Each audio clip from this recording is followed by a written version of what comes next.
don't tell people what you know. Right. Keep them poor. But unfortunately, the poor will always be amongst us because it starts up here. It's in their words, and the words become flesh. But when they say I can't afford it or I can't do that, they become what they say. And I made so many people, I can't afford it. You think I'm made of money? My PhD dad, he says, what do you think I am, made of money? I can't afford that. And my rich dad would say, that's why he's poor. Poor people say, I can't afford it, I can't do that, I don't have time. Because it's an escape. It's an escape, you know what I mean? It's easy to say, I can't afford it. Oh, I'm too tired. Oh, I can't go to the gym. When you could go to the gym, but no, I can't. Truth is, I'm just too lazy to go to the gym. A question opens the mind, a statement closes the mind. See, when you say, I can't afford it, your mind shuts down, and you become what you say. But the thing is that we become creatures of our own habits. And until we break the habit, we don't change. Poverty is passed on. It's taught in your families. And middle class is taught in families. And so the people right now who are sitting at home, who are struggling financially or worried about money or unhappy, they may be making a lot of money, but unhappy with what they're doing, it was probably taught to you. Your superego was taught, get a job, work hard, or you'll never be rich, or the rich are evil, or whatever. If you're poor, you'll always be poor. Just like most pro athletes, they make millions of dollars, and 65% are bankrupt 5 years later. It's because they come from poor families. Now you tell them that, they get very angry at you. It's the rich fault. It's you guys ripped me off, and the government ripped me off. But unfortunately, it's passed down genetically. That's the frightening thing. We've got to change what we teach our kids. So I remember raising my hand when I was 9 years old, talking to my fourth grade teacher, and I said, when am I going to learn about money? She says, the love of money is the root of all evil. We don't teach money at school. I said, why not? And she couldn't answer me, and she got very flustered. She says, go ask your father. He's my boss. So my father was the head of education, PhD, all that stuff. I go home and ask him, I said, why don't we learn about money in school? And he looked at me and says, because the government doesn't let us teach that subject. The government tells us what we can teach and what we can't teach. And I thought that was strange. And I said, but aren't we going to school to learn about money? He says, no, your job is to get a job.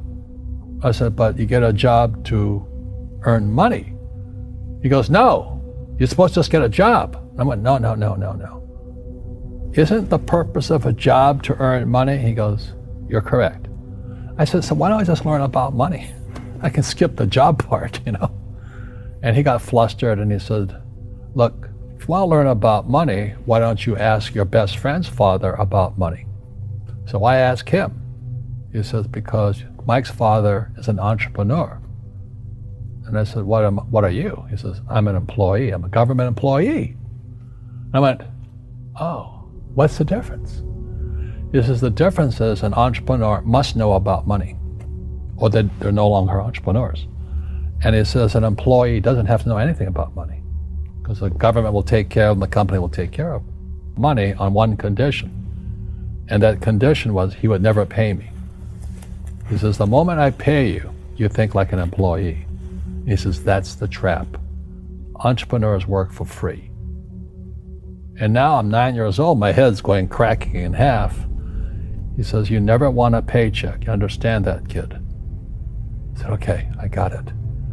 And he says, well, how do I make money? He says, that's what entrepreneurs figure out. It's like a cat, which comes first, a cat or the cat chasing its tail. And I said, so how do I learn about money? So he would just break out a Monopoly game board. So I would work for free. I'd pick up cigarette butts, and he had hotels and restaurants, and I would clean and do menial tasks. And as I got older, I started getting into office work and marketing and accounting, and I was an apprentice basically, but I always worked for free. He says that the moment you accept a paycheck, your brain goes dead. As long as you're hungry, you'll think. And he was a great, great teacher. You see, most teachers in school They're out of ethics. They teach subjects they themselves don't practice. A fake teacher is somebody who just wants a job and they'll teach anything. They teach you how to shine shoes if you pay them more money. But they really don't know what they're teaching. For example, my calculus teacher, went to military school in New York, and I asked the teacher, I said, I'm in my 3rd year of calculus now. I said, am I ever going to use this stuff? He goes, no.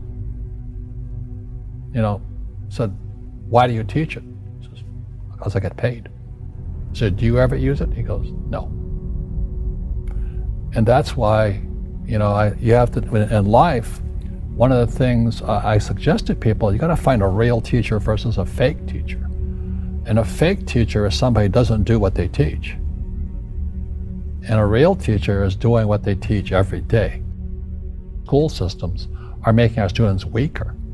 So in school, they have these things called now trigger effects.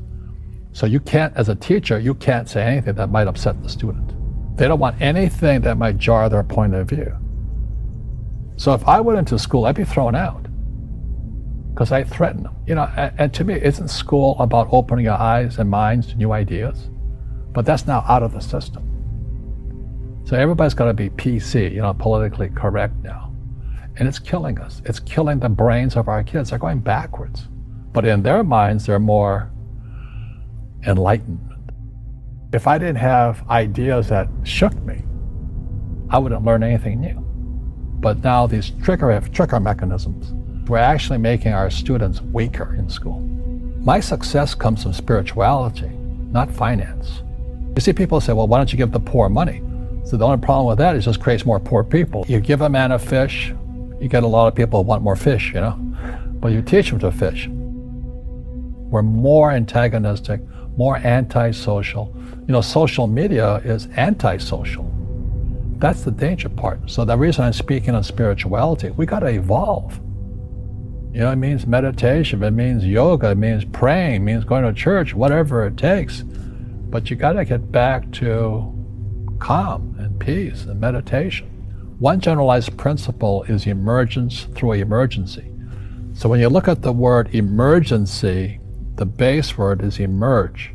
The only way humans evolve is via emergency. And a big one's coming. And it's going to be, as we all know, our banks have ripped us off immensely. They're just a bunch of crooks. I don't know how they can live with themselves. But the bankers rip off trillions and they get bonused in billions. Nobody goes to jail. That's the sickness of our society. So that's why I write about financial education. It's almost like self-defense. It's almost like taking judo against our own government and our own banking systems and Wall Street. People who are afraid of making mistakes, like they teach in school, they don't ever grow. Because spirituality is there's good and there's bad, there's right and there's wrong, there's up and there's down. Most people only want to be right, they only want to be positive. Well, you can't have that. That's not reality. Every time I failed, it was like, good. I said, okay, what have I learned? And the average person, the reason they're poor is they haven't failed. They play it so safe. They haven't made any mistakes like they taught in school.